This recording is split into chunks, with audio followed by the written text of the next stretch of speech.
Bien, nous allons donc reprendre l'audience. J'avais oublié d'indiquer, en raison du fait que d'autres juges sont dans d'autres procès, nous aurons donc notre audience demain à 9 heures.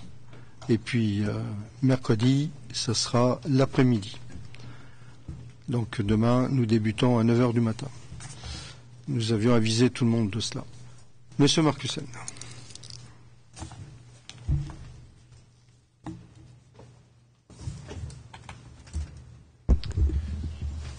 Thank you, Your Honors. Merci, Madame, Monsieur les juges. Madame, Monsieur les juges, les éléments de preuve que j'ai abordés avant la pause ont prouvé que le membre de l'entreprise criminelle commune avait préparé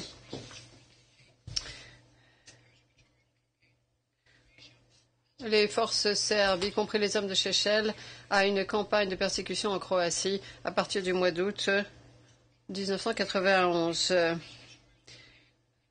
Pendant que cette campagne de persécution était à son apogée en en Croatie, la Bosnie et la Bosnie-Herzégovine étaient sur la voie de l'indépendance.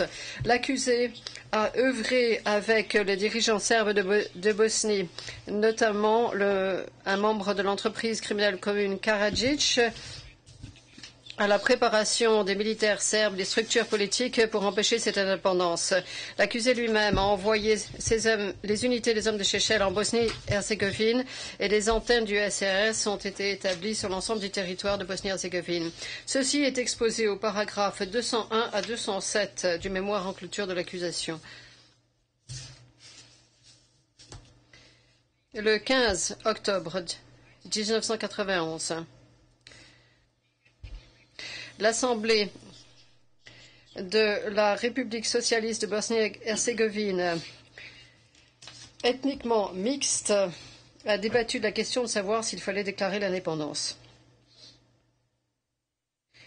Au cours des débats, Radovan Karadzic a mis d'aucuns en garde que si les musulmans et les Croates menaient à bien leur indépendance, ce serait la même autoroute de l'enfer qu'en Croatie. Comme nous le verrons maintenant, il a menacé en disant que l'autoroute conduirait à l'extinction des musulmans en Bosnie-Herzégovine.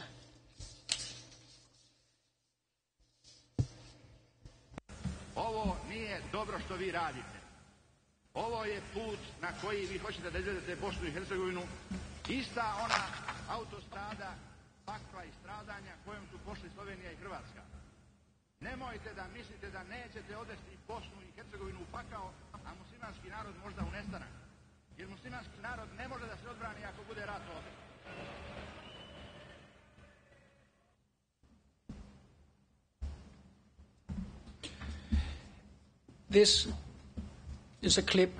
Il s'agit d'une séquence vidéo extraite de la pièce P 1004. Et le passage qui a été visionné, si vous souhaitez rechercher le texte, se trouve à la page 3 du compte-rendu d'audience de cette séquence vidéo. 9 jours plus tard, l'Assemblée de Bosnie-Herzégovine a néanmoins voté en faveur de l'indépendance. En guise de réponse, comme il l'avait fait en Croatie, les membres de l'entreprise criminelle commune ont constitué ou ont créé des institutions serbes parallèles pour se préparer à la guerre. L'accusé et les autres dirigeants serbes se sont servis de leur expérience en Croatie pour se préparer à la guerre en Bosnie-Herzégovine. En Croatie, les dirigeants serbes de Bosnie ont créé des structures politiques et administratives serbes. Ils ont également créé les forces de police et de défense territoriale. Comme en Croatie, l'accusé a envoyé les hommes de Šešelj pour les assister. Et comme en Croatie, Milosevic a fourni une aide conséquente en mettant à disposition des membres de la JNA et du MUP serbe. Dès que l'Assemblée de Bosnie avait voté en faveur de l'indépendance, les dirigeants serbes de Bosnie, notamment Karadzic, Krajnik et Plavšić, ont proclamé une assemblée serbe distincte, pièce à conviction P931 et fait juger numéro 63. Peu de temps après, Karadzic a ordonné aux dirigeants serbes en Krajina et en Bosnie de contrôler cette région, de constituer des unités militaires et de subordonner ces unités à la JNA. L'ordre a été entièrement accepté par les dirigeants serbes locaux. Vous trouverez ceci dans la décision de la Chambre datée du 23 juillet 2010, fait admis en vertu du jugement antérieur 30 et 31. Dans les instructions des variantes A et B datées du 19 décembre 1991, les dirigeants du SDS en Bosnie-Herzégovine ont créé des institutions uniquement serbes, comme des cellules de crise, des assemblées municipales, des défenses territoriales et des forces de police. Une fois constituées, les cellules de crise étaient destinées à prendre le contrôle de ces municipalités. Fait jugé numéro 1. Fait juger 1 numéro 100 et pièce P 871 et 871 et P 957. De cette manière, Karadzic, par l'intermédiaire des cellules de crise, a exercé le contrôle sur les autorités administratives et civiles ainsi que sur les forces militaires serbes de la région, y compris sur les TO serbes et les forces de police.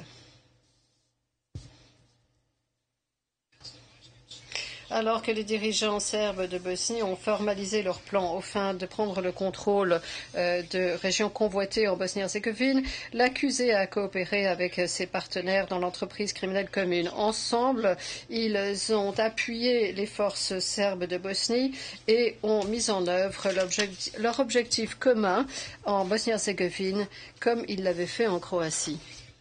L'accusé, en mai 1991, avait déjà créé une organisation RS en Romagna et avait organisé un commandement tchétnique. Ceci se trouve aux pièces P 1162 et P 1177. Le voïvoda Gavrilovic et Aleksic ont alors organisé le SRS dans la région de Romagna, et ce en coopération avec le QG du SRS à Belgrade.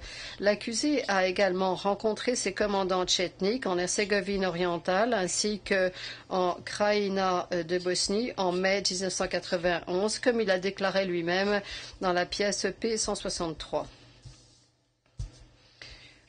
L'accusé a déployé des milliers de Tchétchènes en Bosnie-Herzégovine, comme il a dit dans les pièces P 344 et P 347. Nombre d'entre eux avaient été redéployés depuis la Croatie. Comme en Croatie, d'autres dirigeants serbes se sont tournés vers l'accusé pour appuyer leurs forces. L'accusé a déployé ses hommes à la demande des membres de l'entreprise criminelle commune. Par exemple, l'accusé a déployé les hommes de Šešelj en Bosnie-Herzégovine à la demande de Slobodan Milosevic, membre de l'entreprise criminelle commune, à la pièce P90, page 6, et Plavšić, membre de l'entreprise criminelle commune, avait envoyé des demandes d'assistance à l'intention de l'accusé ainsi qu'à l'intention d'autres dirigeants paramilitaires, notamment Arkan. Pièce P987.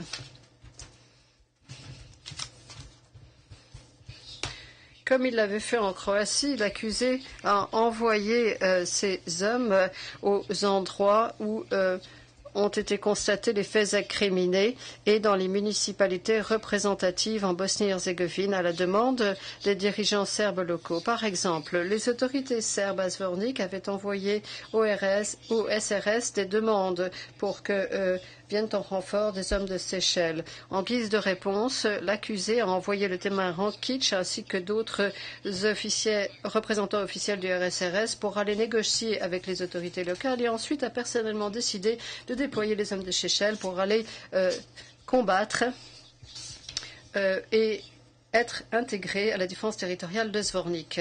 Ces éléments de preuve se trouvent dans la déclaration de Rankic, pièce P 1074, paragraphe 41. Le dirigeant du SDS, Bojidar Vučurević, en Herzégovine orientale, a lancé un appel dramatique pour que les hommes de Seychelles soient déployés dans cette région. L'accusé a donc donné une conférence de presse à Terbiné pour annoncer qu'il allait envoyer des volontaires. Par la suite, il a envoyé un nombre important d'hommes de Seychelles dans la région. Vous trouverez ceci à la pièce P55 et P 1109. Et Stevan Todorovic, le chef de la police à Bosanski Shamash, a demandé aux cellules de guerre du SRS de lui envoyer des hommes de Seychelles. En guise de réponse, la cellule de crise du SRS a redéployé des hommes de Seychelles sous le commandement du voïvoda Srečko Radovanović, alias Debeli, en Slovénie orientale et à Bosanski Samač, et les a placés sous le commandement de la TO de Bosanski Samač. Ljubiša Petković, le chef de la cellule de crise de l'accusé, a abordé ou a parlé de ce déploiement dans la pièce C18 au paragraphe 49. Comme il l'avait fait en Croatie, l'accusé a participé de façon active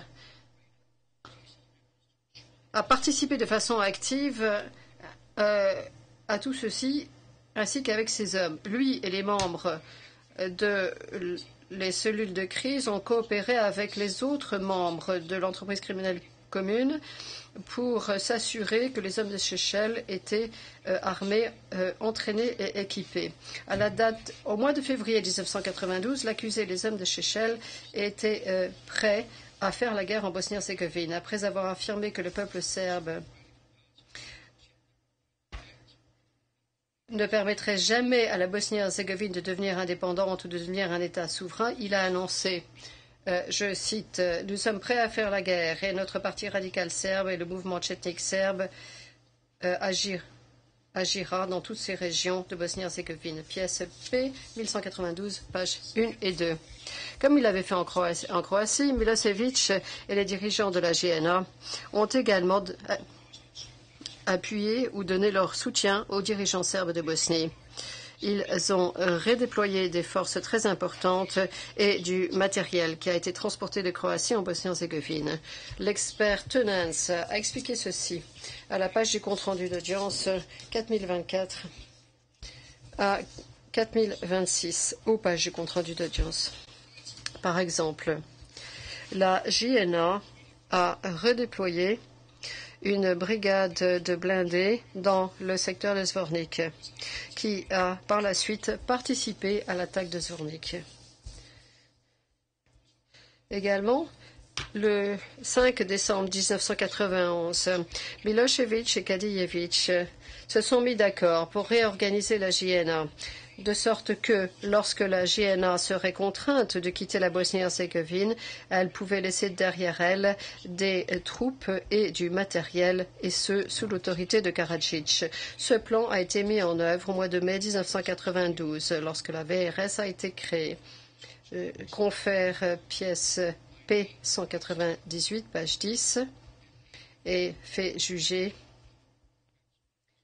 fait numéro 186, 190 et 191. Milosevic a également fourni son aide aux dirigeants serbes de Bosnie par le biais du MUP serbe. Le MUP serbe entraînait et approvisionnait à la fois les hommes de Seychelles et des Serbes locaux. Des centaines d'hommes de Seychelles ont été entraînés dans les centres du MUP conformément à l'accord signé entre l'accusé lui-même et le MUP. Le témoin Petković a expliqué ceci, par exemple, dans la pièce C 1.6, paragraphe 48. Et les bérets rouges du MUP dont les camps d'entraînement ont déjà été cités, ont déployé leurs forces de police spéciale en Bosnie et ont combattu, par exemple, à Bosanski Shamac et à Nevesinje. Aux pièces P 131, page 6.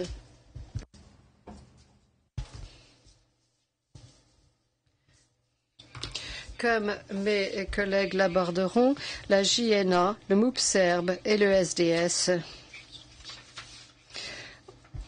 ont contribué à un armement considérable des civils et des soi-disant volontaires. À ce stade, je souhaite simplement mentionner la pièce P257, page 6. Il s'agit d'un rapport de la JNA daté du mois de mars 1992 et montre la présence de quasiment 70 000 volontaires, entre guillemets, dans la deuxième région militaire qui avait été armée par la JNA ou par le SDS.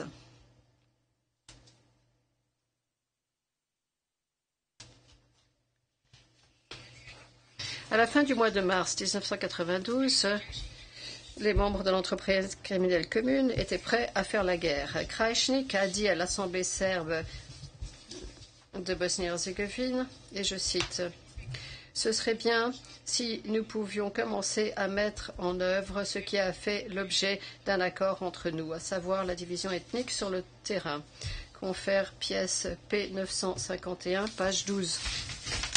Et le 24 mars 1992,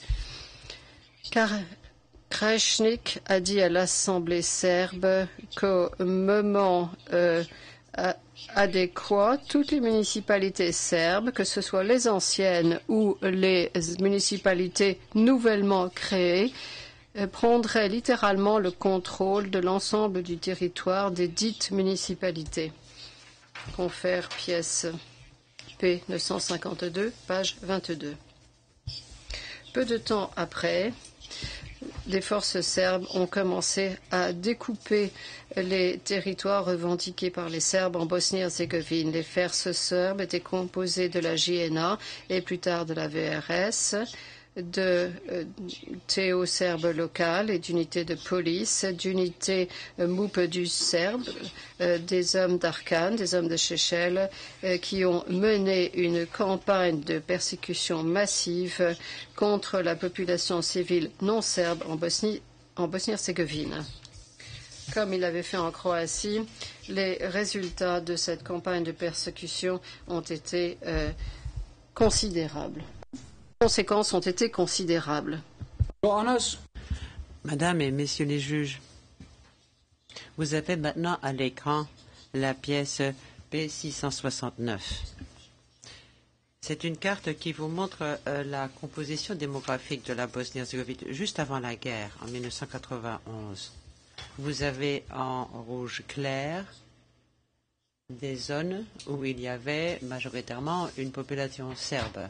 En vert, une majorité musulmane, et dans les zones en bleu, on avait une majorité croate, alors que dans les zones mauve et grises, la population était mixte. Vous le voyez, c'est une carte assez complexe, une mosaïque, pour ainsi dire. Voyons maintenant quel aspect avait la carte après la campagne de persécution. Vous avez maintenant à l'écran la pièce P629. Elle vous montre la composition ethnique en 1997. Nous avons gardé les mêmes couleurs. En rouge, ce sont des zones serbes. En vert, des zones musulmanes. En bleu, des zones croates. Vous le voyez clairement. Le découpage démographique avait été tout à fait remodelé.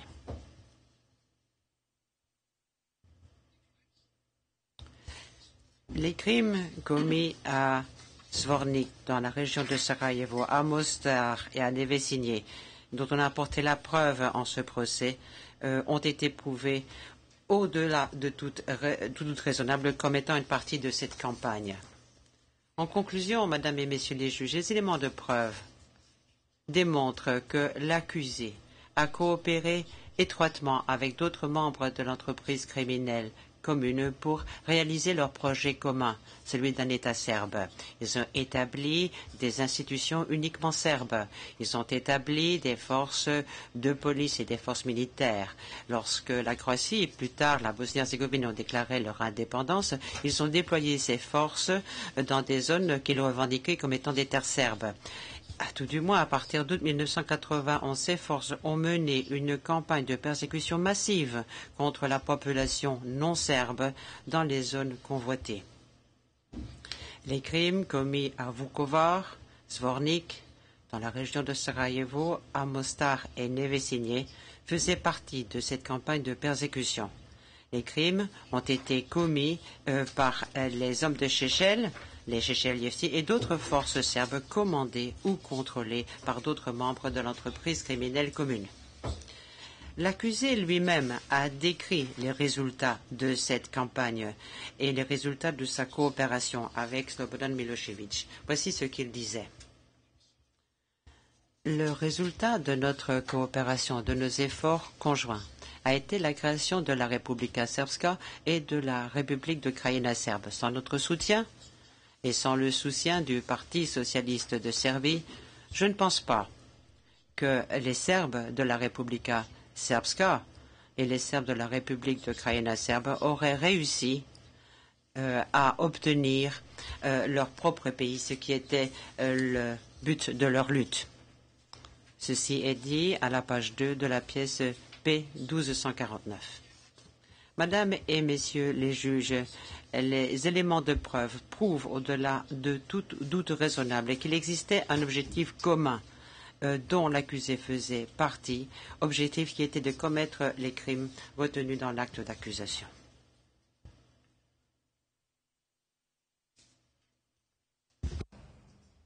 Thank you, Your Honor. Before handing over to... Je vais bientôt donner la parole à Madame Berset, mais auparavant, permettez-moi d'aborder quelques sujets relatifs à l'administration de la preuve. Vous l'aurez vu, l'accusé a plusieurs fois reconnu certains éléments avant la période couverte par l'acte d'accusation. Éléments qui prouvent qu'il était membre de l'entreprise criminelle commune et y contribuait. Par la suite, il est revenu. Il a nié certaines de ses déclarations. Les déclarations sous serment et celles faites sans que ce soit sous serment méritent un examen minutieux. Ces dénégations intéressées doivent être rejetées lorsqu'elles ne sont pas corroborées par d'autres éléments significatifs, indépendants et crédibles, parce qu'il a des raisons personnelles de formuler ces déclarations de façon à se souscrire à sa responsabilité pénale. D'autres témoins, qu'ils aient été proches de l'accusé ou repris dans son mémoire en clôture en tant que témoins à décharge, sont revenus sur leurs déclarations antérieurs qui pourtant inculpaient l'accusé ou ils n'ont pas accepté de venir témoigner. Les déclarations de ces témoins ont été versées au dossier et ce sont des éléments fiables, dignes de foi. La fiabilité de ces déclarations est vérifiée par des auditions de suspects versées au dossier, tout comme par le témoignage d'un membre du bureau du procureur, ainsi que par d'autres éléments qui viennent en corroboration et qui sont eux aussi fiables. Certains des témoins qui se sont rétractés ont fait des allégations extravagantes à l'encontre de membres du bureau du procureur pendant leur témoignage pour essayer de discréditer les déclarations qu'ils avaient faites auparavant au bureau du procureur. L'accusé a répété ces affirmations dans son mémoire en clôture. Cependant, il y eut une enquête indépendante désignée par la Chambre qui a mené un examen approfondi de ces allégations. Chacune d'entre elles a été rejetée et la Chambre de première instance a accepté les conclusions de l'enquête. Ces rétractations ne méritent pas d'examen, ne sont pas dignes de foi. Ces rétractations sont le fruit d'une campagne organisée visant à empêcher les témoins de venir témoigner pour dire la vérité. La Chambre de première instance devrait rejeter tous les arguments de l'accusé lorsqu'il dit qu'il s'est appuyé, ou tous ceux qui s'appuient sur les rétractations peu dignes de foi des témoins. Excusez-moi, je me suis un peu embrouillé, dit Monsieur Marcussen. La Chambre de première instance devrait rejeter tous les arguments de l'accusé qui s'appuient sur des rétractations de témoins peu dignes de foi ou qui contestent les déclarations vers ce dossier de témoins qui ne sont pas venus déposer à l'audience. Je vous renvoie à l'annexe contenant les arguments de l'accusation dans le mémoire en clôture qui revient en détail sur ces questions. J'ai ainsi terminé, Madame et Messieurs les juges. C'est maintenant Madame Berset qui va vous présenter nos arguments en ce qui concerne la contribution de l'accusé à l'objectif commun dont je viens de parler. Je pense qu'il nous faut un petit temps pour quelques préparatifs.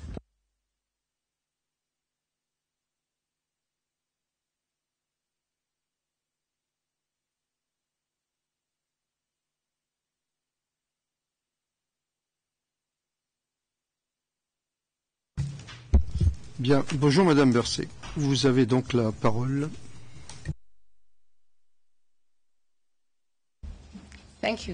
Merci, Monsieur le Président. Avant de commencer, permettez-moi de vérifier auprès de vous pour savoir à quelle heure sera la prochaine pause. Est-ce que nous allons maintenant travailler 1h30 ? Ça nous amènerait à 6h40. Est-ce que vous voulez faire une pause à ce moment-là? J'aimerais qu'on fasse du non-stop. Mais si M. Seychelles est fatigué, il nous dira stop.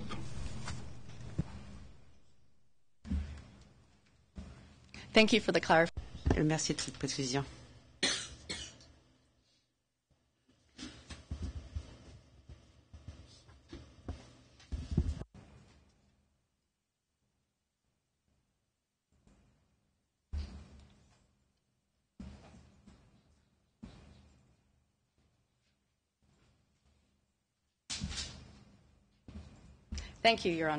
Merci.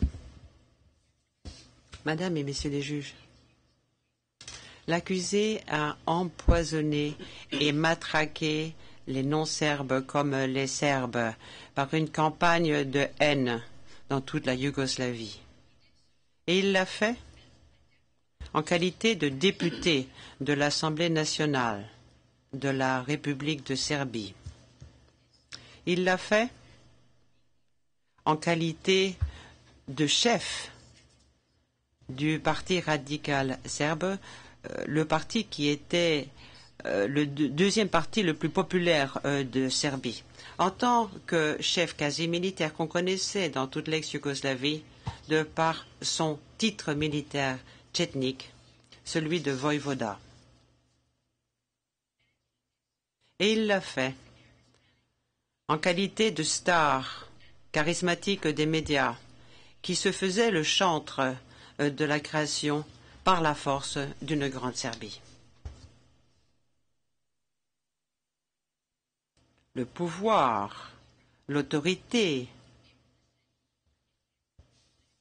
qui était implicite dans ses attributs politiques comme militaires ont fait comprendre de façon limpide aux non-serbes comme aux Serbes que les mots qui lui servaient d'armes devaient être pris au sérieux.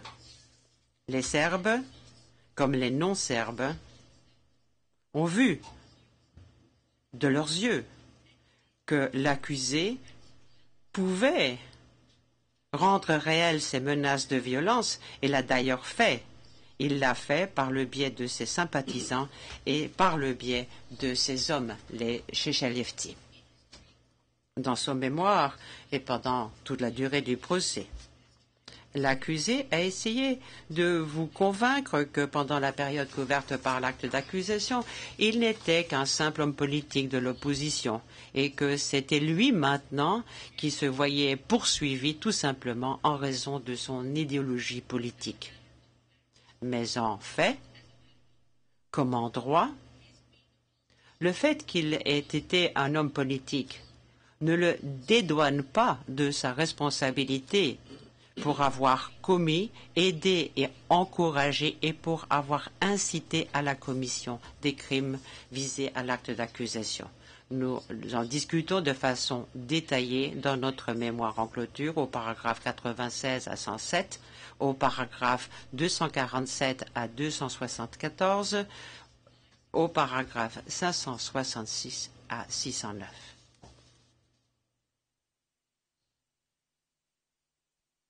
Madame et Messieurs les juges, je vais essayer de mettre en exergue certains éléments essentiels concernant trois domaines généraux. Premier domaine, l'influence et l'autorité qu'avait l'accusé pendant la période couverte par l'acte d'accusation. Deuxième domaine, sa contribution à l'objectif commun et au crime retenu dans l'acte d'accusation par sa propagande de haine contre les non-serbes. Troisième domaine, sa contribution à l'objectif commun et au crime retenu dans l'acte d'accusation par le fait qu'il a recruté et déployé des volontaires.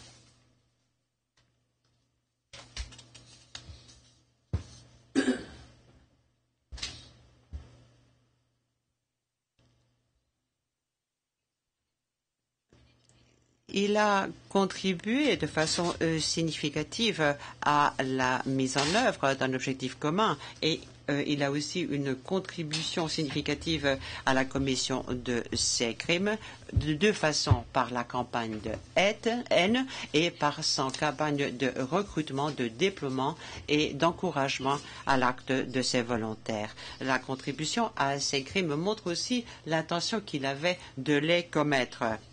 Car les discours de haine à Vukovar et à Erkovci, on peut le retenir coupable d'avoir commis matériellement des crimes de persécution notamment.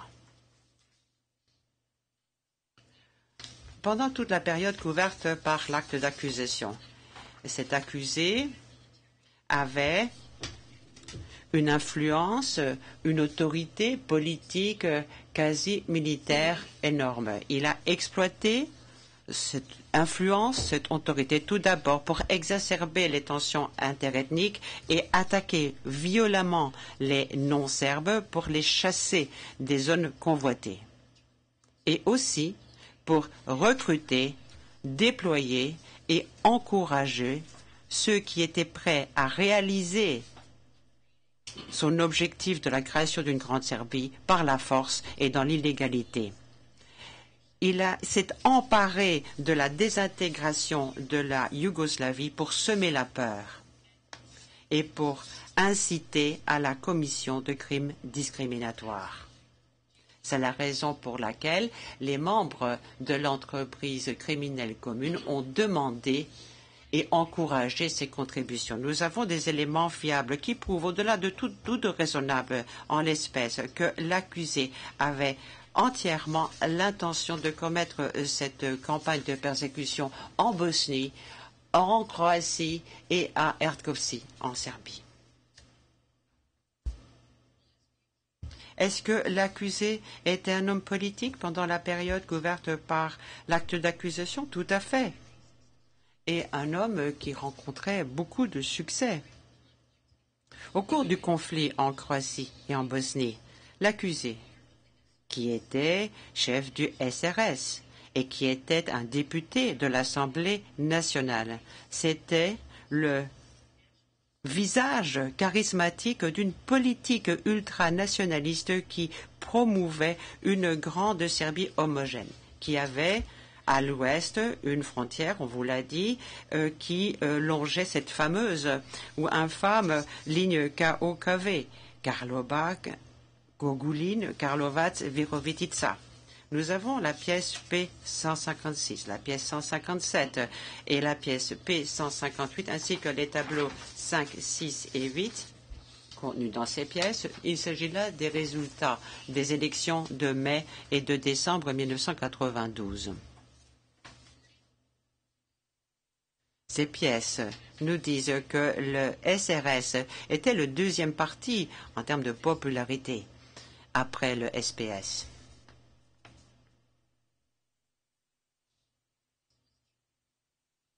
C'était vrai aussi bien pour l'Assemblée fédérale que pour l'Assemblée nationale de Serbie.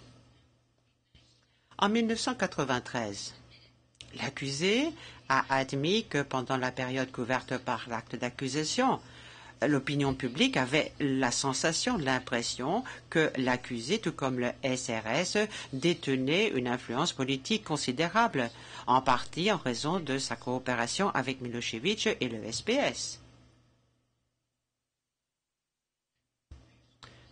Coopération qui se manifestait par l'aide apportée aux Serbes à l'extérieur de la Serbie. Et l'accusé lui-même le disait, je le cite, « Nombreux sont ceux qui ont l'impression que nous, les radicaux, nous étions en coalition avec les socialistes. » Fin de citation. Et il l'a admis dans son journal, son magazine Zabatna Serbia, qui a été versé au dossier et qui porte la cote P1230. En août 1993, l'accusé a concédé dans la pièce P1224 que c'était lui qui avait contribué au pouvoir de Milošević parce que ce dernier avait, je cite l'accusé, le soutien du deuxième parti en termes de popularité, le parti radical serbe. Fin de citation. Et puis l'accusé décrit l'influence politique considérable qui est la sienne. Je le cite. « Je n'ai pas de fonction publique, mais j'ai plus d'autorité que certains ministres. Et ça peut vous déranger autant que vous voulez, mais l'autorité, c'est l'autorité, et ça ne se mesure pas par des titres, mais par le véritable pouvoir politique qu'on a. » Fin de citation. Les éléments de preuve vous ont montré que l'accusé a abusé de cette force politique qui était la sienne. Le SRS avait pour objectif principal pas simplement de faire de la politique, mais d'imposer par la force un État dominé par les Serbes et nettoyé de ceux qui ne l'étaient pas.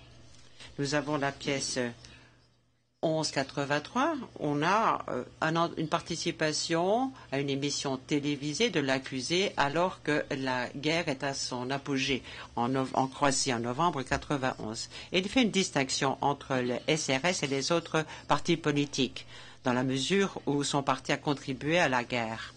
Je le cite, « Le SRS n'est pas un parti, ce n'est pas celui qui est celui qui émène le plus de conférences de presse, c'est celui qui tire le plus sur le front. »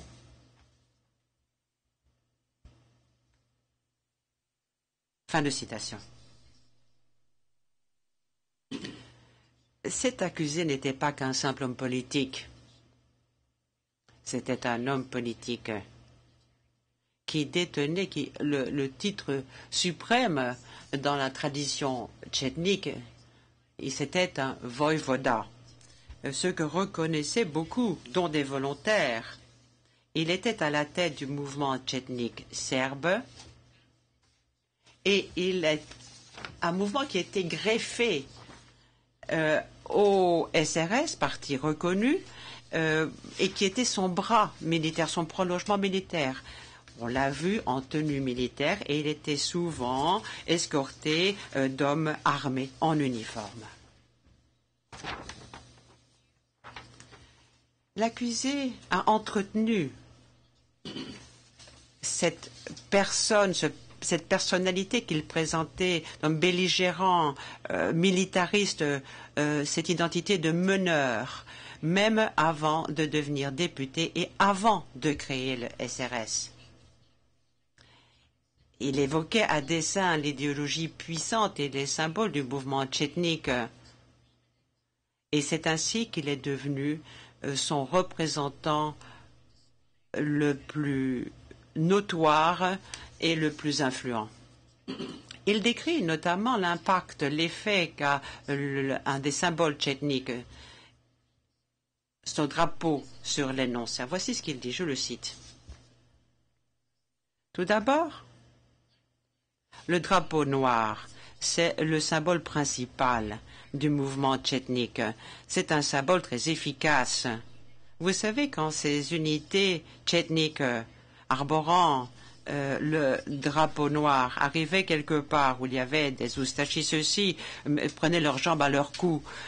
Quand il y avait 50 tchétniks, les Croates pensaient qu'ils étaient 10 000 et ils prenaient la fuite paniqués. Fin de citation, pièce P 1180.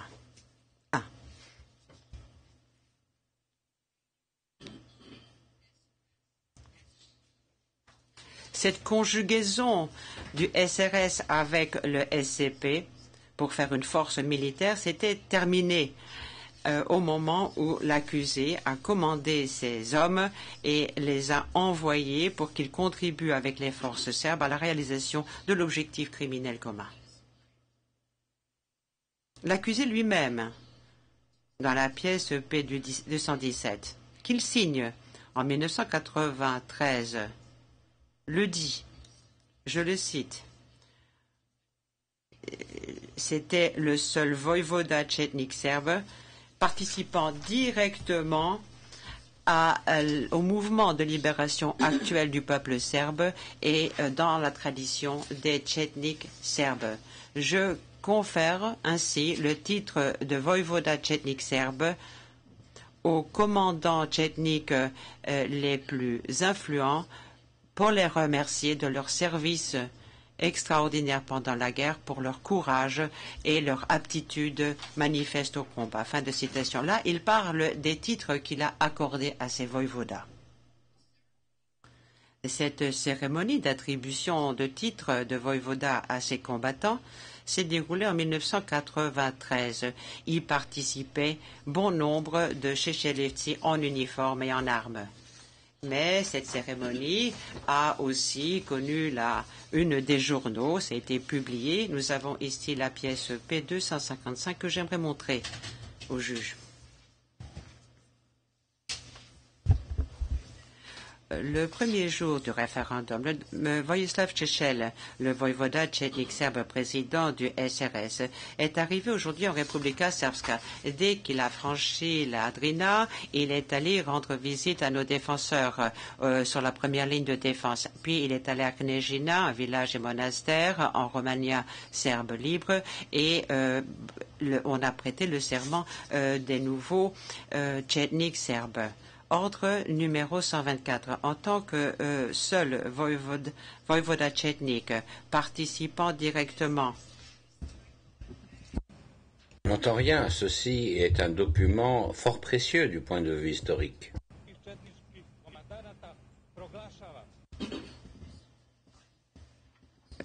Je prononce la Romagna, une montagne qui ne parle pas à ses ennemis, qui se réjouit du serment prêté par ses 18 nouveaux voïvodas, un serment qui n'avait pas été entendu depuis 50 ans. Je jure, en tant que voïvoda tchétnik serbe, je jure devant Dieu et Saint-Sava que je combattrai de toutes mes forces pour la liberté du peuple serbe, pour la restauration d'un État serbe unifié dans les Balkans qui englobera toutes les terres serbes. Et je jure de combattre pour la restauration d'un État serbe unifié dans les Balkans qui englobera toutes les Serbes, si Dieu le veut. Que Dieu me vienne en aide.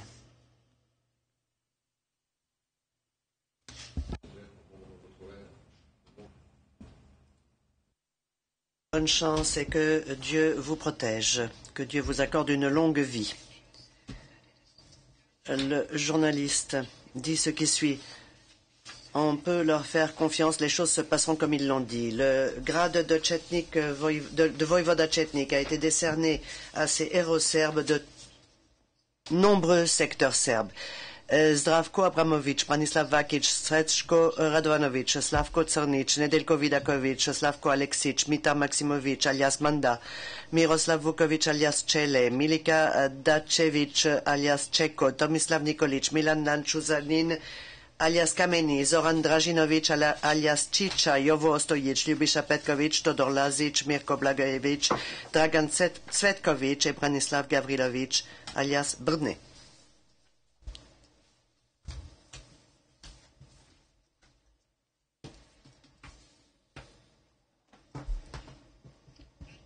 Brené, tourne-toi un peu,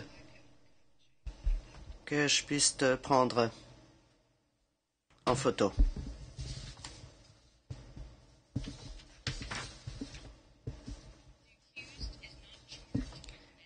Madame Berset, l'accusé n'est pas poursuivi pour responsabilité hiérarchique, mais son autorité et son influence sur cette alliance SRS-SCP qui était quasiment une alliance politique et militaire est pertinente s'agissant de prouver la nature de sa contribution à l'objectif commun ainsi que sa responsabilité juridique en tant que personne ayant aidé et encouragé et même instigé à commettre. Des membres de haut rang du SRS-SCP, tels que les témoins Petkovic, Rankic et Glab Mochanin, ont décrit l'accusé comme, je cite, détenant un pouvoir absolu, fin de citation, sur cette association entre le SRS et le SCP. Et ils ont dit qu'il s'agissait d'un autocrate, entre guillemets, et d'un dictateur, entre guillemets. L'accusé se complaisait, comme on le voit dans les pages 26 à 27 de la pièce à conviction C13, il se complaisait dans les différents rôles d'autorité qu'il a exercés pendant tout le conflit, et les témoins le décrivent comme jouissant des titres quasi militaires qui lui étaient décernés, tels que le titre de commandant suprême et de commandant des détachements opérationnels du SCP dans la patrie. Fin de citation. On trouve ces mentions dans les pièces à conviction P59, P154 et P1058. Et l'accusé était fier de cette autorité qu'il renforçait en public en déclarant, je cite, « C'est moi qui organise des interventions de notre organisation de guérilla. C'est moi qui définis les objectifs de l'attaque et les lieux qui doivent être conquis. » Fin de citation. Après le bombardement de Vukovar, par exemple, alors que les non-serbes s'enfuyaient, et avant les crimes d'une rare violence commis à Ovtchara et à Velepromet, l'accusé a organisé des rassemblements où il arrivait escorté par des gardes du corps en uniforme, armés, et portant donc l'uniforme. Comme VS2 l'a dit au juge de la Chambre de première instance, en page 6557 du compte-rendu d'audience, je cite, « C'était un voïvoda. Nous ne pouvions pas refuser d'obtempérer à un ordre venant de lui. » Fin de citation. La position dont jouissait l'accusé en tant que dirigeant tchétnique incontesté et en tant que voïvoda au sein de l'alliance SRS-SCP, ainsi que la légitimité perceptible qui était la sienne en tant que représentant politique, lui ont facilité la tâche d'endoctrinement des forces serbes et en particulier ont facilité de sa part la propagation de la peur et de la haine qui justifiait à ses yeux une séparation ethnique et une expulsion forcée des non-serbes. La pièce P 1182 le décrit également pendant la période couverte par l'acte d'accusation comme une star des médias. Ce statut a amplifié l'audience déjà importante qui était donnée à sa campagne de haine contre les non-serbes. Ceci a également amplifié et intensifié sa contribution et l'encouragement qu'il a apporté à la commission des crimes visés à l'acte d'accusation. Comme on peut le constater dans un certain nombre d'éléments de preuve, l'accusé a créé sa propre machine de propagande de haine. Ceci a été le cas à Vukovar et à Khodkovtsi en particulier. Certains auteurs de base des crimes ont cité ces idées comme les ayant poussés à nettoyer les non-serbes, comme on le voit dans la pièce P57.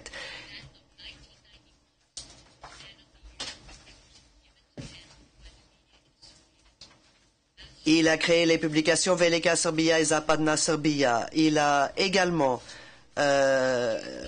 apparu dans de nombreux meetings et rassemblements. Sa popularité et son influence lui ont d'ailleurs acquis un autre titre, celui d'homme de l'année en 1991, qui lui a été décerné par les médias serbes, comme on le voit dans la pièce P 1190. La couverture médiatique dont profitait l'accusé lui a facilité sa guerre contre les non-serbes, et il s'est servi des mots qu'il prononçait comme d'armes dans cette campagne de persécution. Comme le reconnaît l'accusé dans la pièce P 1337, je cite, « La propagande repose sur le fait qu'une grande majorité de la population est naturellement prête à croire sans difficulté tout ce que ces gens-là lisent, entendent ou voient à la télévision. » Plusieurs auteurs de base des crimes commis les ont commis peu après avoir entendu la propagande haineuse de l'accusé. Ceci a été le cas à Vukovar et à Hrtkovci. Certains ont dit que c'était donc les idées de l'accusé qui les avaient poussés à nettoyer les non-serbes, comme on le voit dans la pièce P57.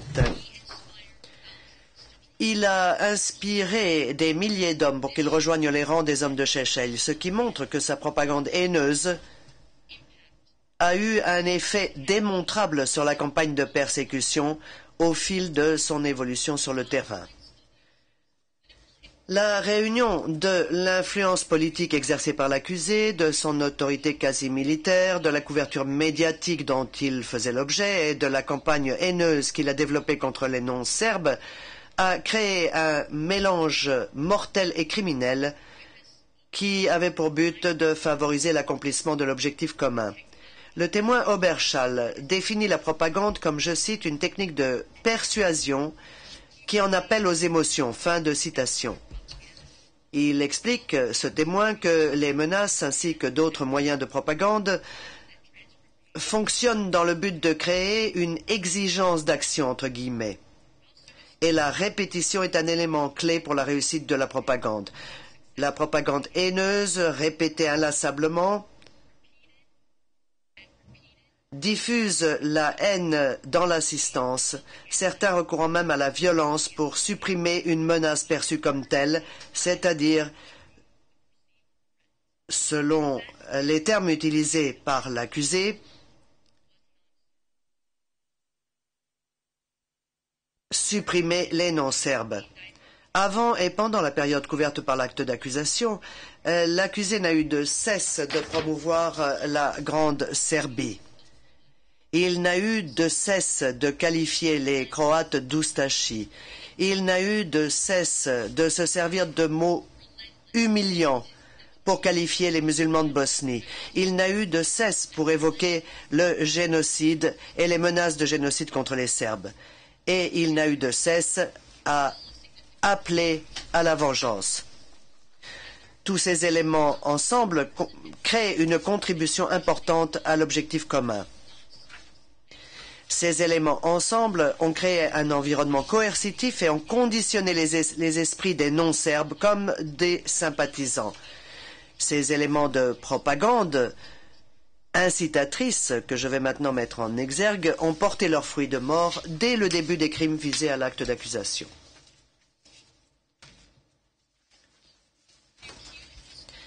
L'accusé a épousé à tout moment l'idéologie tchétnique de base dans le but de recruter des combattants serbes et de semer la peur parmi les non-serbes.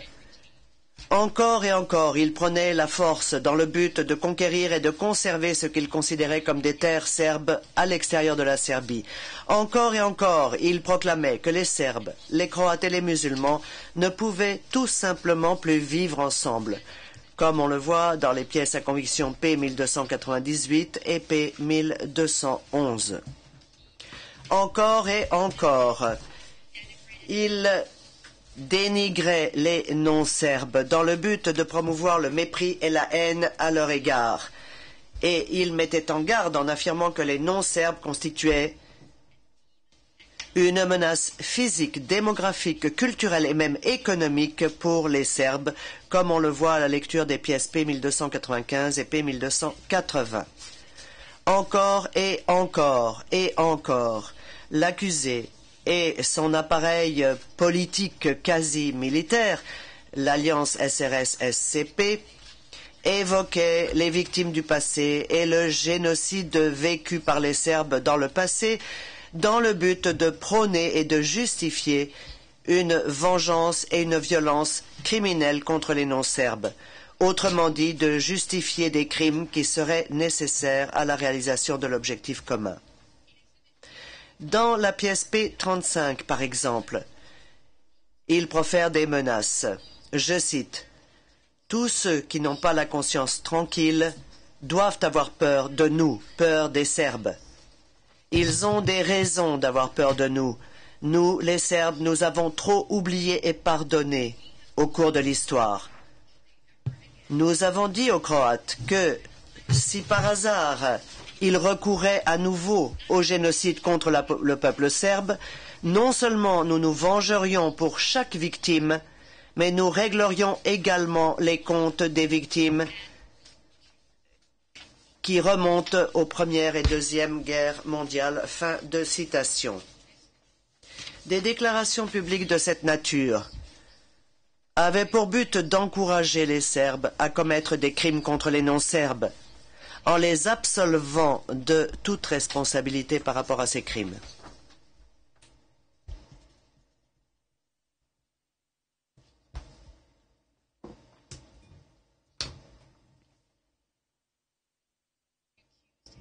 L'accusé lui-même a admis dans la pièce P1215 que, je cite, « Les mots peuvent être une arme très dangereuse. Parfois, ils frappent comme un obusier. » Fin de citation. Confronté désormais aux accusations de crimes qui pèsent contre lui, il voudrait que vous pensiez que de tels mots, les mots prononcés par lui, n'ont plus aucun pouvoir. Or, les éléments de preuve montrent que ceci n'est pas exact. Il savait que sa propagande frappait comme un obusier. Les éléments de preuve lui ont donné raison. Il a frappé les non-serbes en Croatie à l'aide de ces mots haineux. Il a frappé les non-serbes en Bosnie-Herzégovine et il a frappé les non-serbes à Hrtkovci. Lorsqu'il a utilisé sa marque de fabrique, celle qui porte le nom de Grande Serbie, il faisait la promotion et justifiait la soumission, l'expulsion, les sévices infligés aux non-serbes. Alors que les tensions interethniques explosaient, après avoir lentement augmenté, les mots de l'accusé ont continué à frapper les non-serbes. Et maintenant, je vais mettre en exergue un certain nombre des mots de l'accusé dans le cadre de sa propagande haineuse contre les Croates. Selon l'accusé lui-même, il a été invité à Plitvice en avril 1991, peu avant le début de la période couverte par l'accusation, par Milan Babic, membre de la direction serbe de la nouvelle SAO de Krajina. À Plitvice, à cette époque à peu près, il y avait déjà eu 2 policiers tués, l'un étant croate et l'autre serbe. L'accusé a prononcé un discours enflammé devant un public serbe très nourri. Il a prévenu ces Serbes que les mercenaires d'Ante Markovic les vendraient à Tudjman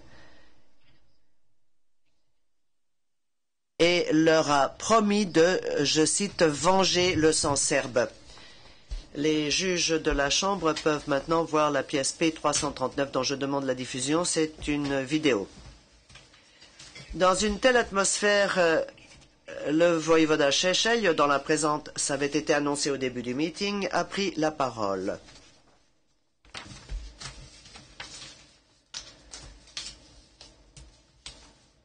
La foule crie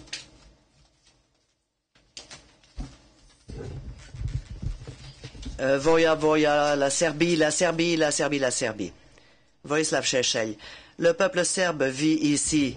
Ceci est une terre serbe et elle demeurera serbe à tout jamais. Le public, c'est vrai, c'est vrai, c'est vrai, le journaliste.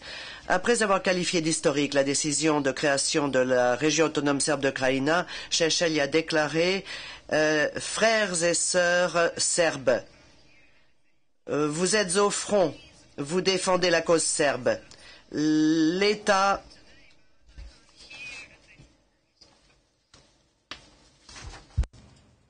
Là encore, on n'entend plus rien, disait M. Šešelj. Ce sont des propos géniaux, on ne les entend pas. Dans le prétoire, je n'entends toujours rien. J'ai poussé le volume au maximum et je n'entendais toujours rien. Vous avez bien vu que mon bouton était réglé au maximum. Qu'on peut augmenter la tonalité des propos en décibels.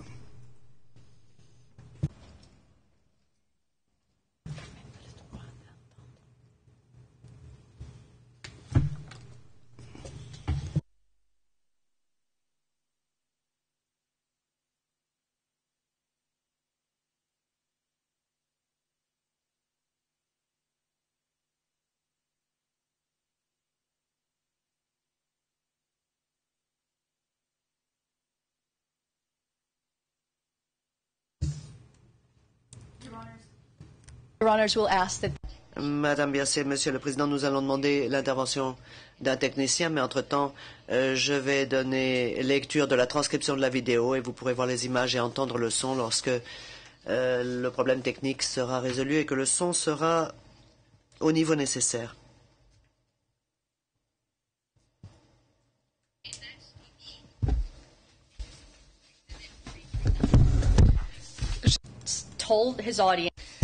Dans ce discours, à la pièce 339, l'accusé a dit à son auditoire: nous envoyons un message au nouveau chef d'État Ustashi, au régime Ustashi en Croatie. Les têtes serbes sont tombées au Srem occidental et en Slovénie. Nous vengerons le sang serbe qui a coulé. Peu de temps après ce discours, l'accusé en a fait un autre. Peu de temps après, le 21 avril 1991, à Blagojnac, en Croatie, et à Baranja, parce que les Serbes avaient dû faire face à des crimes brutaux pendant la Deuxième Guerre mondiale. L'accusé a invoqué le génocide des Serbes et a déclaré que le Croate ne pouvait avoir que le territoire qui se trouvait à l'ouest de la ligne KOKV. À la pièce P70, lorsque ceci sera visionné, la Chambre verra et nous verrons que les applaudissements étaient fort enthousiastes lorsque l'accusé a répété ceci, lorsqu'il a parlé, lorsqu'il a entonné ce refrain tristement célèbre sur la ligne de KOKV.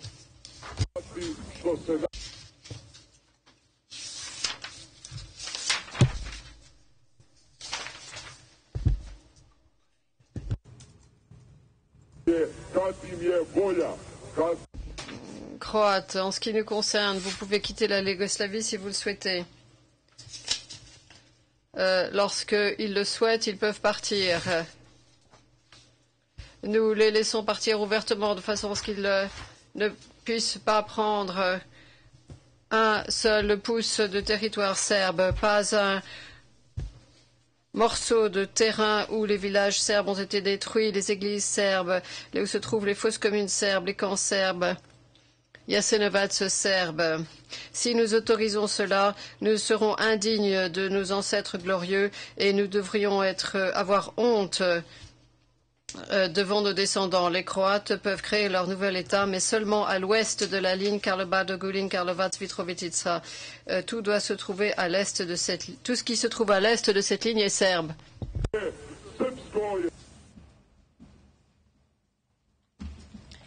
And that was exhibit.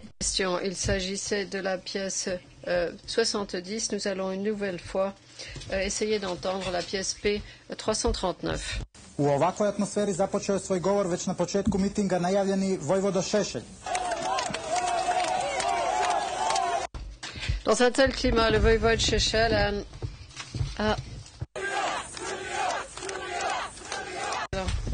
Dans cette atmosphère, le voïvode Šešelj, dont la présence avait été annoncée au début du meeting, a pris la parole. Voja, voja, Serbie, Serbie, Serbie, Serbie.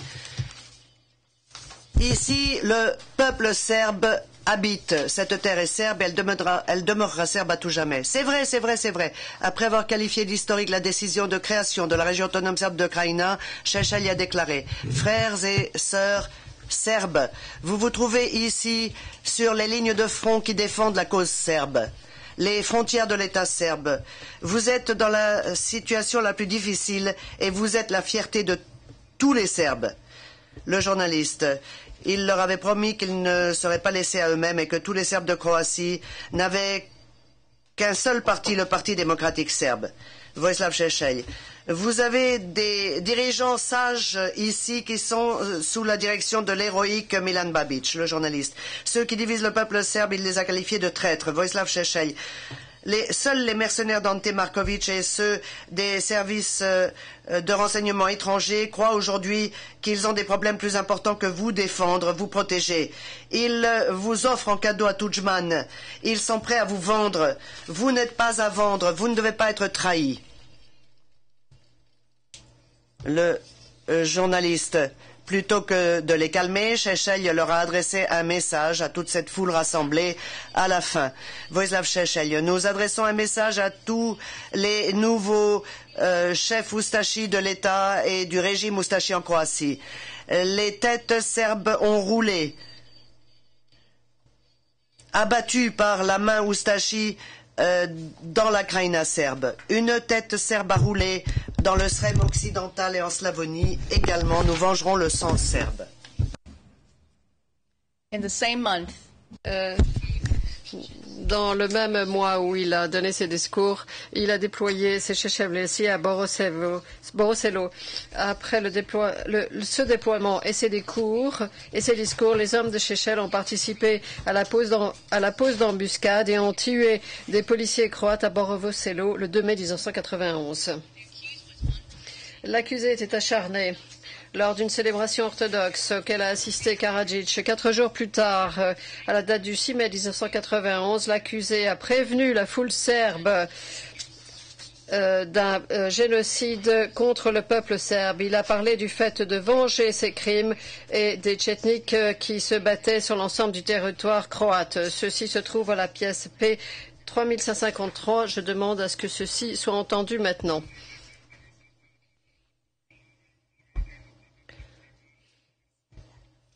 Nos ennemis occidentaux tentent de mener une campagne génocidaire contre le peuple serbe. Frères et sœurs serbes,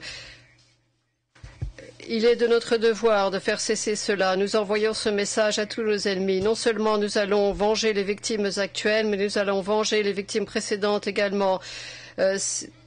Lorsqu'elles ont osé placer le couteau Ustashi sous la gorge des Croates.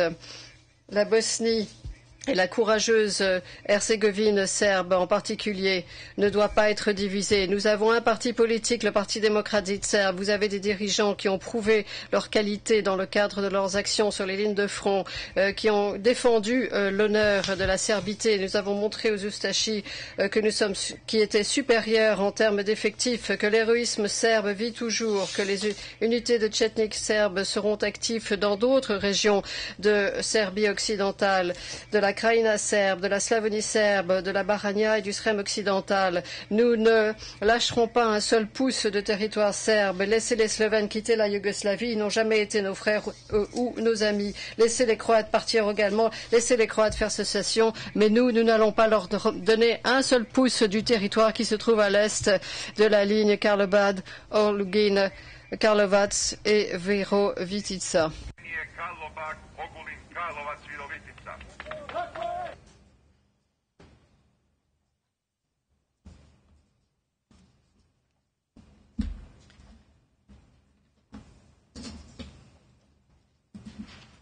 continuing. Ceci s'est poursuivi au moins le 15 mai 1991. Une nouvelle fois, l'accusé a averti les Serbes qu'un nouveau génocide les menaçait. Confère pièce P178. Je demande à ce que cette pièce soit entendue. Šešelj prend la parole. Les Ustashi croates sont vaincus. Vukašin Šošoškanin a conduit la résistance à Borovo Selo. Et les Oustachis ne l'ont pas fait. La foule crie vengeance, vengeance, vengeance. Shechel. C'est trop. Nous devons y retourner parce que le nouveau génocide nous menace. Nous devons revenir à l'ancien, aux politiques des Oustachas de Stepan Mesić. La foule qui crie « Nous allons tuer Mesić, nous tuerons Mesić », Šešelj, Ante Marković. La foule criant « Ante Ustashi, Ante Ustashi ». Tito Ustashi, Tito Ustashi.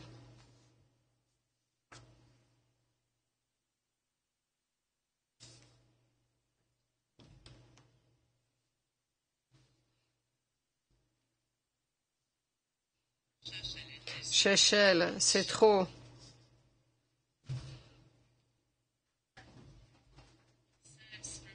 Les Serbes de la Krajina serbe ne seront pas sans aide ni sans protection.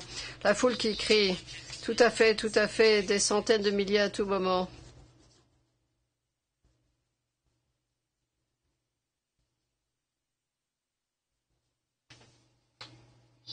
Šešelj, des mots, et ensuite partir, et que la Serbie reste définitivement endommagée, mutilée. Les Serbes n'accepteront jamais une quelconque confédération. Nous, peuple de Yougoslavie,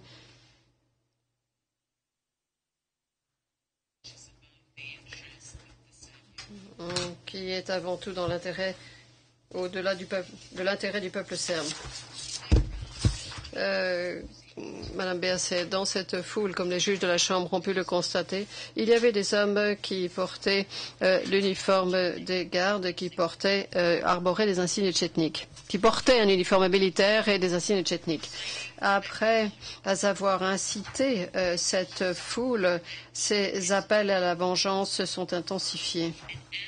Et comme ces appels à la vengeance se sont intensifiés, ces déploiements d'hommes de Šešelj se sont intensifiés en Croatie. L'accusé parle dans la pièce Pétran de la manière dont, je cite, « En 1991, nous avons commencé à organiser des volontaires à une échelle plus importante et nous les avons envoyés sur les lignes de front déjà établies, en particulier en Slavonie orientale. » Fin de citation. Les volontaires des accusés, les chefs Šešeljci, savaient pourquoi ils se battaient, à savoir se venger contre les non-serbes afin de créer une grande Serbie. Au moment où Vukovar a été pilonné et jusqu'au moment où les crimes ont été commis à cet endroit, cet accroissement du déplacement de volontaires était accompagné d'une propagande de persécution permanente à l'encontre des non-serbes par l'accusé. Le 27 août 1991, dans la pièce P1271, l'accusé parle des Oustachis en disant « Nous exprimons notre volonté de ne faire cesser la lutte avant que nous ayons libéré les territoires serbes et avant que nous soyons complètement séparés de ceux qui n'ont jamais été nos frères et nos amis. » Fin de citation. Et il a poursuivi ce refrain jusqu'au mois de septembre 1991. Par exemple, l'accusé a promis que, je cite, « l'heure a sonné pour venger toutes les victimes serbes et unifier tous les territoires serbes ». Pièce P355. Au cours du même mois, il décrit un volontaire en train de mourir aux mains perfides des Oustachis. Fin de citation. Et d'ajouter vous serez vengés. L'ennemi sentira passer la punition que leur infligera le peuple serbe. L'heure est venue de régler de vieux comptes. L'heure est venue de venger tous les sacrifices faits par les Serbes et d'unifier tous les territoires serbes. Fin de citation. P40. Dans un numéro de Velika Serbia, le chef de la cellule de crise du SRS, le témoin Petkovic, a dit, et je cite, « Un virus avide de sang qui s'appelle le génocide pullule une nouvelle fois dans le sang oustachien et menace le peuple serbe avec de nouveaux charniers, de nouvelles fosses, abattoirs et prisons. Nous sommes confrontés à une nouvelle vague d'extermination que même le docteur Mengele envirait. » Pièce P 1280. Et malgré cela, au mois de septembre 1991, peu de temps avant que les crimes ne soient commis à Vukovar, l'accusé s'est félicité du fait que les armes tchétniques avaient conservé leur ancienne gloire sur les champs de bataille contre les oustachis croates jusqu'à ce jour et avait des raisons de craindre les tchétniques. P 1182, 13 septembre 91. À la fin du mois de septembre 1991, autrement dit quelques semaines seulement avant que les crimes ne soient commis à Vukovar, l'accusé a profité d'une séance à huis clos lors de l'Assemblée nationale pour excuser de façon plus claire sa stratégie ethnique et d'établir un lien entre les revendications territoriales serbes avec la Deuxième Guerre mondiale. En Croatie, il n'y a qu'une solution militaire qui convient à nous les Serbes. Pourquoi? Parce que le monde entier n'admettra jamais qu'il y a eu 1 million de victimes à Jasenovac. Parce que le monde, en revanche, reconnaîtra, après tout cela, si nous les forçons, au moyen de la force militaire, d'admettre que seuls sont serbes les territoires où il y a une majorité serbe. Mais nous souhaitons également que ces territoires soient serbes lorsque ces territoires représentent 30 à 50%, ainsi que ceux qui, aujourd'hui, ne sont pas serbes, où il n'y a pas de serbes du tout, grâce au génocide commis pendant la Seconde Guerre mondiale, et ce pour des raisons stratégiques. Nous ne pouvons pas défendre les frontières s'il ne s'agit que de frontières ethniques, s'ils ne sont pas guidés par des raisons stratégiques qui nous permettent de les délimiter. Parce que le plus grand danger qui se pose à nous, quelque chose que nous n'avons même pas abordé, c'est que le monde va peut-être nous contraindre à vivre avec les Croates et les Slovènes dans un même pays. P 1257, pages 54 à 55.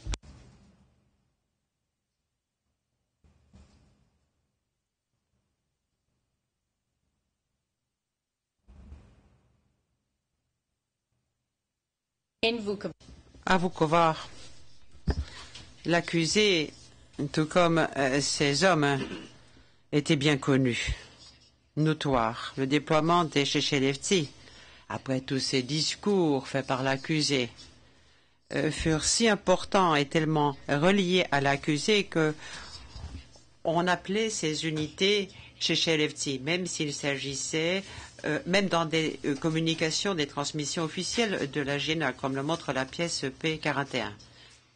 Début novembre 1991, l'accusé escorte un groupe de Chechelevtsi sur la ligne de front de Vukovar. La presse le suit. On en voit la trace dans la pièce P1283.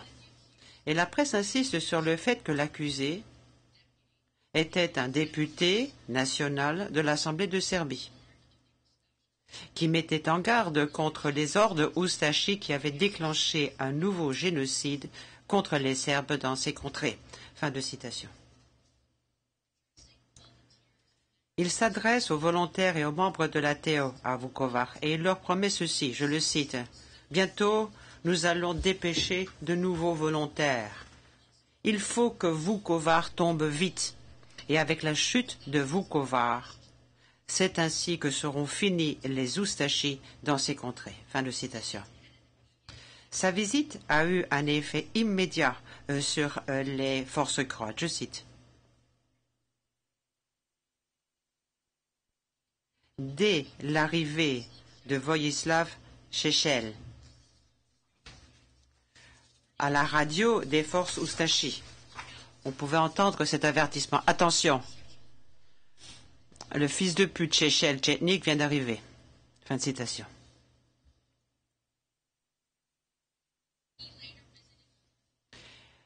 Il s'est plus tard rendu à Vukovar et il a dit aux membres des forces serbes, dont des auteurs du massacre qui allait avoir lieu à Ovčara, que, je le cite, « Pas un Ustashi ne doit quitter Vukovar vivant ». Fin de citation. Madame Hochhauser vous le dira. Peu de temps après, les Chechelevci et d'autres membres des forces serbes ont commis des atrocités dans tout Vukovar, notamment à Velepromet et à Ovčara. Mais j'aimerais vous montrer la façon dont les combattants sur le terrain étaient endoctrinés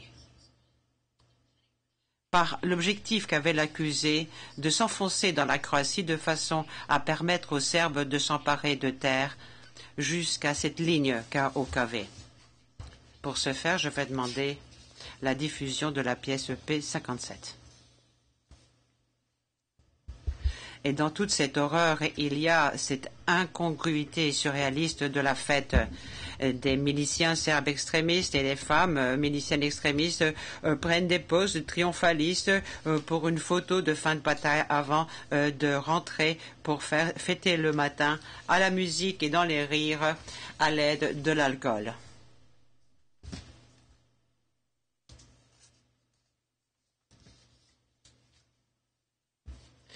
La devise qui fleurit sur leur drapeau, c'est « la liberté ou la mort ». Et ils ont juré de continuer le combat. Non, ce n'est pas fini. Alors, pour vous, qu'est-ce que les Serbes doivent faire avant que la guerre ne soit finie? Réponse, il faut arriver à cette limite de la KOKV. Là où vit un Serbe, il faut libérer cette terre, vous le savez. Nous devons nettoyer cette terre des Croates.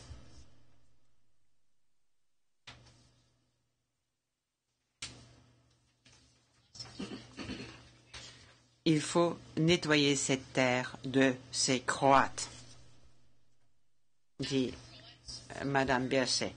Après que des Croates ont été assassinés, chassés, après que beaucoup de villages et de villes comme celle de Vukovar furent rasés de la carte, les accusés célébraient et voulaient le déplacement forcé des Croates, montrant clairement par là que c'était là la réussite de cet objectif commun. Par exemple, l'accusé a remercié les Croates qui ont fui cette ville d'Osijek auparavant à majorité croate, ville fantôme aujourd'hui.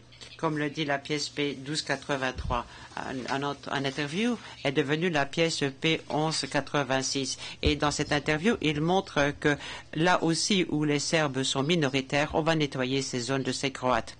Je cite, « Mais qu'est-ce que ça veut dire que les Serbes sont minoritaires? Est-ce que 30 ou 40% de Serbes, c'est une minorité? Peu importe s'ils sont minoritaires, c'est le territoire qui doit faire partie de l'État serbe. » Il y a notamment le traité de Londres de 1915 qui le dit. Il y a un nombre considérable de Croates qui ont déjà quitté Osijek. Près de 100 000 d'entre eux sont déjà partis. Comme c'est gentil. Il faudrait leur dire merci. Et ce ne sera plus jamais chez eux là-bas. Osijek reste une ville serbe. Fin de citation. C'était du nettoyage ethnique.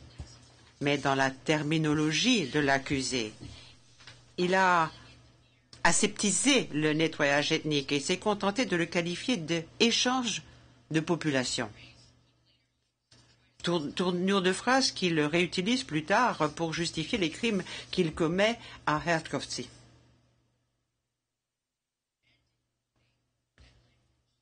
Et en utilisant ces mots, il dit aussi ceci, je cite, « Plus jamais nous ne pourrons vivre côte à côte avec les Croates dans les frontières d'un même État. » Fin de citation. Pendant toute la durée du conflit en Croatie, alors que l'accusé déployait ses volontaires, il prenait pour cible les Croates qu'il appelait Ustashi. Il disait de ces Croates et de leurs dirigeants qu'ils étaient génocidaires. Il s'est servi de ce terme d'Oustachi pour dénigrer, pour humilier tous les Croates, les qualifiant de menaces mortelles pour les Serbes, pour diminuer la qualité et la valeur de leur vie, pour justifier leur destruction. Dans son mémoire, l'accusé affirme qu'aujourd'hui les Croates revendiquent ce terme d'Oustachi et que lui, jamais, il n'a dénigré tous les Croates en les traitant d'Oustachi. Mais ceci n'est aucunement soutenu ou corroboré par les éléments dont vous disposez. Ces éléments prouvent au-delà de tout doute raisonnable que cet accusé a utilisé, a ravivé le symbolisme puissant des Tchétniks de la Seconde Guerre mondiale pour effrayer, pour mobiliser les Serbes, et que cet accusé a aussi qualifié tous les Croates d'Oustachi pour faire revivre le souvenir des atrocités fascistes commises contre les Serbes pendant cette guerre, et pour présenter tous les Croates d'aujourd'hui comme étant une menace d'actualité. Le témoin VS004 témoignait, page de compte-rendu d'audience 3380 et 3624, il a dit à cet égard, le terme d'Oustachi, parmi tous les Serbes, c'est le pire mot qu'on puisse utiliser, parce que pendant toute l'histoire des Serbes, ce sont les Oustachi qui ont commis les pires crimes contre les Serbes. C'est quelque chose qui est le pire qu'on puisse imaginer au monde, c'est celui du bourreau. Fin de citation. Le programme politique de 1990 du mouvement Tchétnik serbe, qui est devenu la pièce P27, fait référence à un nouveau dirigeant Oustachi, fin de citation, qui était apparu en Croatie, doté d'une, je cite, nouvelle politique génocidaire contre les Serbes. Le programme politique du SRS en 1991 reprend ces termes. Les éléments de preuve prouvent que l'accusé avait l'intention d'insister sur ce sujet pourtant incendiaire et tellement délicat de la responsabilité du peuple croate dans les crimes commis par les Oustachi pendant la Seconde Guerre mondiale. Et il s'est servi de ceci pour justifier les crimes commis contre les Croates. Pendant la période qui a précédé la guerre en Croatie, l'accusé a dit explicitement que pour lui, tous les Croates, c'étaient des Oustachi. Pièce P34, par exemple. Il dit ceci, je cite. « Mais comment est-on censé négocier avec des Oustachi? Est-ce que vous avez vu aujourd'hui que tout le peuple croate est Oustachi? Il n'y a que de rares exceptions. » Fin de citation.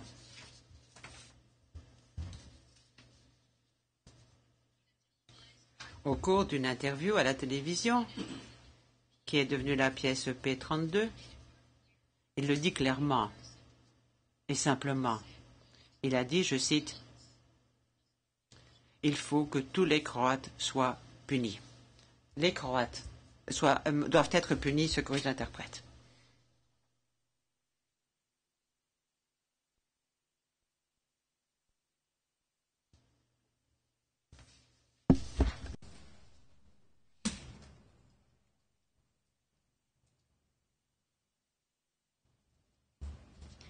In a radio interview À la radio, il accorde une interview en janvier 92. C'est devenu la pièce P1189. Et il se vante du fait que ses volontaires ont aidé à la destruction, je cite, de villages purement croates. Fin de citation. Car tous étaient considérés comme de forts bastions Oustachi. Fin de citation. Il m'en garde ses auditeurs.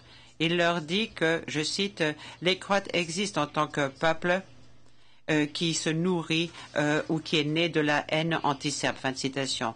D'après lui, les Croates et les Slovènes sont, je cite, prêts à faire partie du 4e Reich allemand.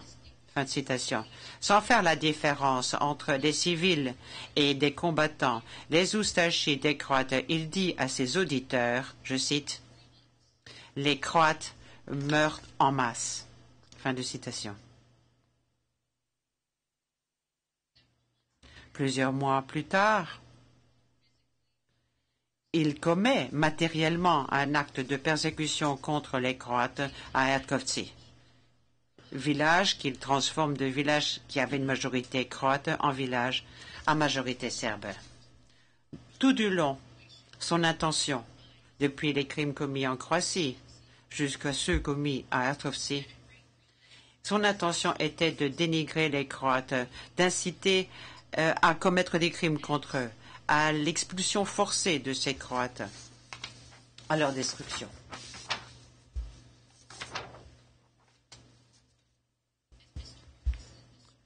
Comme le disait M. Marquesen, lorsque commence l'année 1992, les membres de l'entreprise criminelle commune se désintéressaient de la Croatie pour passer à la Bosnie-Herzégovine.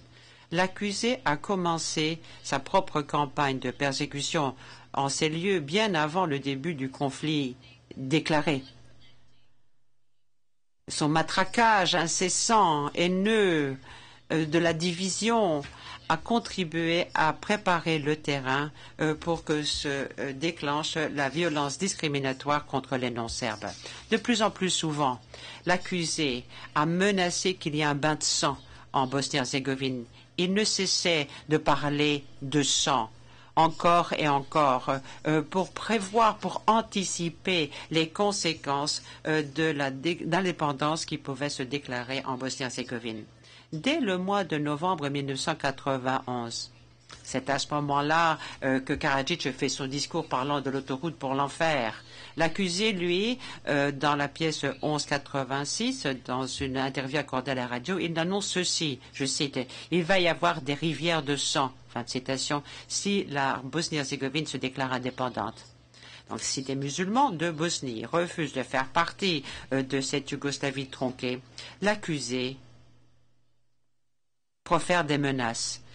Il dit, je cite, « La Bosnie va faire partie de l'État serbe ». Fin de citation.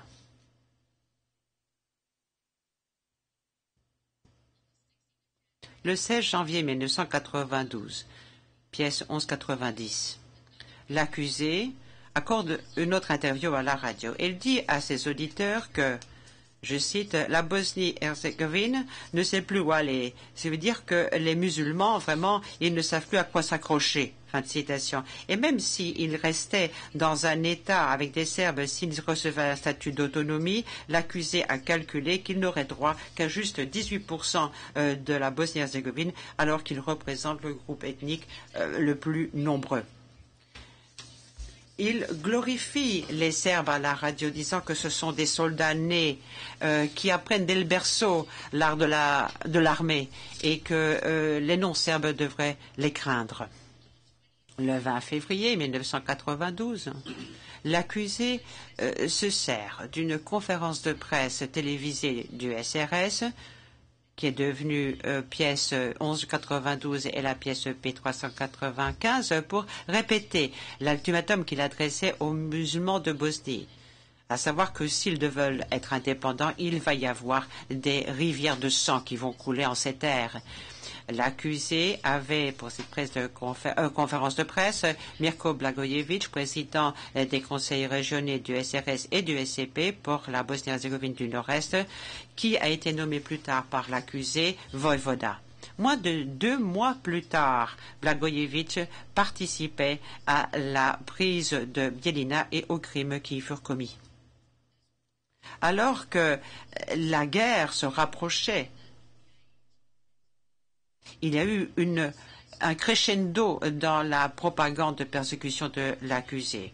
Des discours rendus très médiatisés, des rassemblements, des interviews pendant tout le mois de mars 92, où il ne cesse de marteler ce message à ses auditeurs, serbes ou non serbes.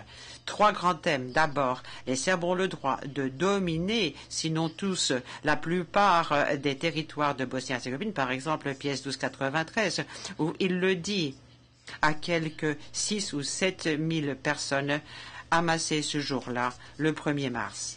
Deuxième grand thème, il affirme que les Serbes de Bosnie-Herzégovine sont menacés parce que si la Bosnie-Herzégovine devient indépendante, il faudrait que les Serbes vivent dans une Jamahiriya islamiste, gouvernée, je cite, par des intégristes islamiques fin de citation et citation turque, comme le disent les pièces 1193, P1293 et P1295.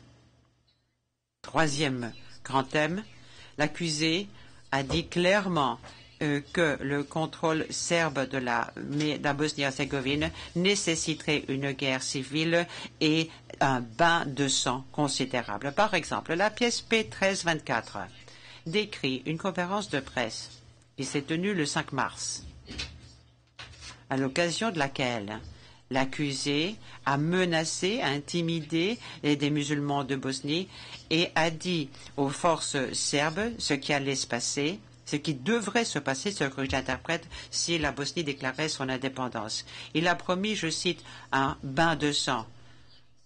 Je cite encore une guerre civile sanglante. Et il a promis aussi, je cite, des rivières de sang qui allaient couler en Bosnie-Herzégovine.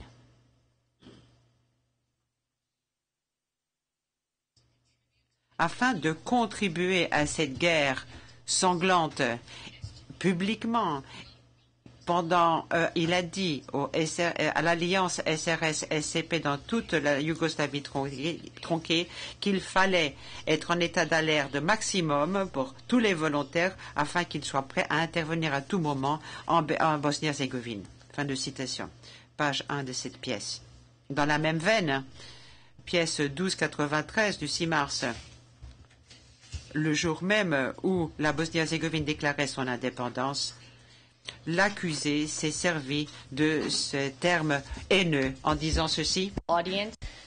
Il martèle ces expressions oratoires déclencheuses devant son public, encore et encore et encore.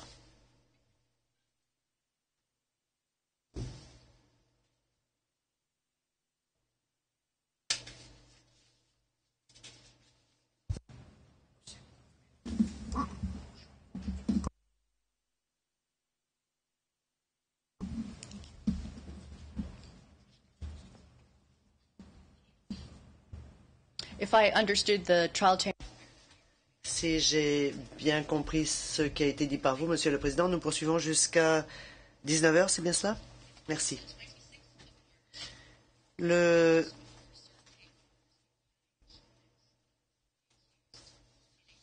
26 mars, quelques jours à peine avant la prise de pouvoir, le début de la prise de pouvoir serbe en Bosnie-Herzégovine, dans la pièce P685, on voit que l'accusé se sert d'un langage enflammé pour conditionner les Serbes à la violence discriminatoire contre les non-Serbes et pour semer la peur parmi les non-Serbes. Je cite. L'indépendance de Bosnie-Herzégovine ne peut se réaliser que sur des tombes avec du sang jusqu'aux genoux.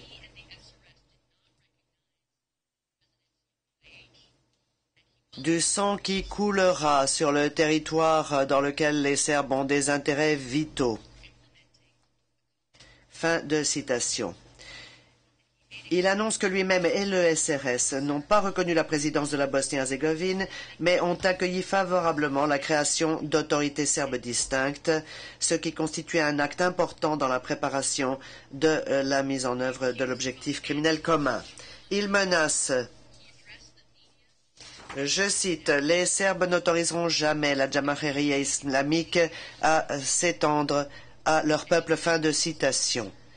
La propagande de l'accusé se poursuit sans obstacle alors que s'intensifie cette campagne en Bosnie-Herzégovine. Il parle aux médias et à l'Assemblée nationale ou à l'Assemblée nationale pratiquement tous les jours au début du mois d'avril 1992 en satanisant les non-serbes, comme on le voit en particulier dans les notes de bas de page 45, 1803, 1804 et 1807 du mémoire en clôture de l'accusation. Le 1er avril 1992 commence la prise du pouvoir par les Serbes en Bosnie-Herzégovine. Un peu plus d'une semaine plus tard, le 9 avril 1992, l'accusé tient une conférence de presse que l'on retrouve dans la pièce P685, aux côtés de Mirko Blagojevic, que l'accusé nommera plus tard voïvoda. Blagojevic avait déjà été interrogé par la presse au sujet de l'assassinat de civils à Bielina. Se tenant à côté de Blagojevic, l'accusé le félicite en tant que commandant des hommes de Šešelj qui sont à l'origine de la prise du pouvoir à Bielina. Il appelle tous les Serbes à défendre la Republika Srpska contre, je cite, les hordes ustašije pan-islamistes. Fin de citation. Pièce P685, page 11 et 12 ainsi que page 15. L'accusé revient fréquemment sur son refrain impliquant la protection des territoires serbes. Je cite, dans la pièce P387, il répète, 96, correction de l'interprète, il répète que le peuple serbe de Bosnie-Herzégovine ne reconnaîtra jamais cette nouvelle Jamahiria et ne cédera jamais ses territoires. Il répète également et renforce ses appels incitatifs aux Serbes pour qu'ils appuient la campagne criminelle menée en Bosnie-Herzégovine. Par exemple, au moment où se déroule la prise du pouvoir violente de Zvornik par les forces serbes, l'accusé leur rappelle dans la pièce P 1195, je cite, que c'était à nous depuis longtemps qu'il appartenait de les aider, fin de citation, d'aider les forces serbes de Zvornik à l'aide d'hommes et d'autres modes de soutien. L'accusé n'a pas cessé sa propagande ou ses appels à la violence alors que la campagne criminelle s'accroît en Bosnie-Herzégovine. Au lieu de cela, il a continué à utiliser son influence et son pouvoir pour promouvoir l'unification de toutes les terres serbes et créer un climat de crainte interethnique et de peur. Il a justifié ou laissé de côté les crimes déjà bien connus qui avaient été commis en préparant ainsi le terrain pour de nouveaux crimes à l'avenir. Par exemple, le 28 mai 1992, les non-serbes étaient torturés et assassinés dans la coopérative Ekonomia et l'usine de Tsiglana à Zvornik. L'accusé, parlant devant un rassemblement important, une foule importante, a fait la promotion du nettoyage de la partie de la Bosnie-Herzégovine longeant la Drina. Accompagné de Nikola Poplašen, président du SRS en Bosnie-Herzégovine, et de Rade Leskovac, président du SRS en Krajina, l'accusé a dit à cette foule qui applaudissait que, je cite, « La seule chose qu'il faut encore faire en Bosnie-Herzégovine, c'est de nettoyer la rive gauche de la Drina, d'assurer la sécurité d'un corridor entre la Krajina bosniaque et la Semberia et de libérer la partie serbe de Sarajevo, tout le reste étant déjà entre nos mains. » Je ne voudrais pas interrompre Madame Berset, mais ici, on a omis au niveau du compte-rendu la date de la tenue de ce rassemblement où j'aurais été présent avec Poplašen et Leskovac. Elle a dit la date, moi je ne l'ai pas bien entendu, mais le compte-rendu, lui, ne donne pas la date du tout, et je pense que c'est important.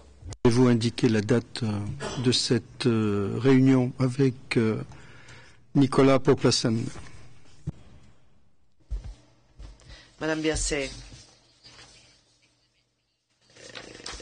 les propos tenus lors de ce meeting ont été publiés dans la pièce P 1200 et la date est le 28 mai 1992.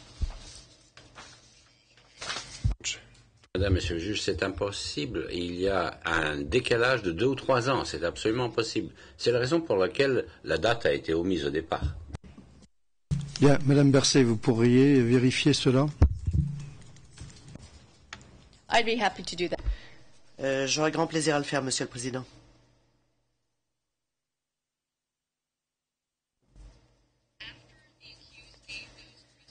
Après que l'accusé a accordé ses conférences de presse, a organisé ses conférences de presse, et en particulier celle du 28 mai, c'est-à-dire les 4 juin, 11 juin 1992 également. Pendant tous ces meetings, il a continué à matraquer les musulmans, et 2 jours plus tard, 2 jours après le 28 mai 1992, entre le 30 et le 31 mai 1992, un groupe d'hommes de Šešelj ont massacré 88 non-serbes à la Maison de la Culture de Drinjača à Zvornik.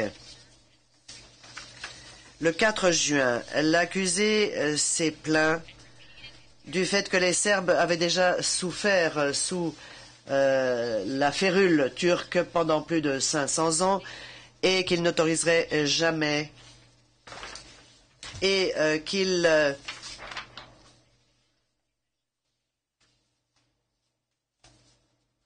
et il est donc revenu sur la définition de son objectif territorial le long de la ligne Kaukavé. Le lendemain, les forces serbes, et en particulier un groupe dirigé par le voïvoda de Šešelj Vidović,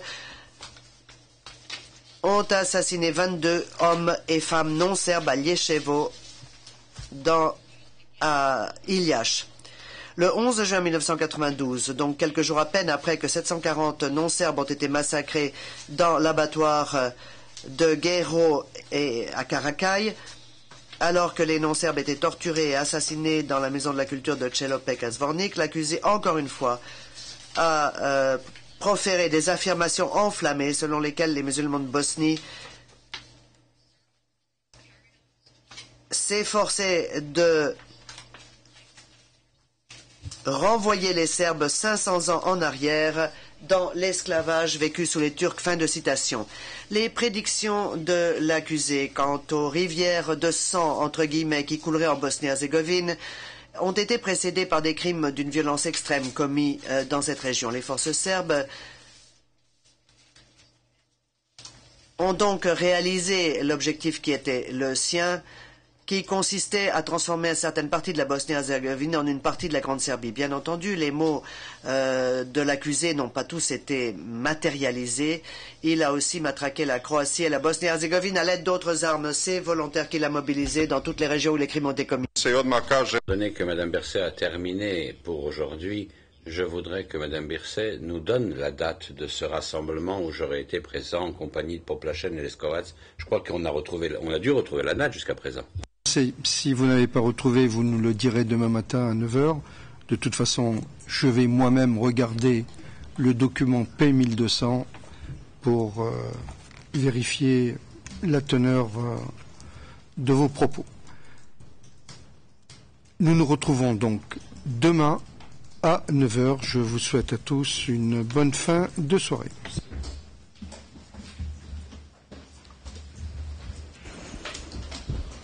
All rise, we will wait.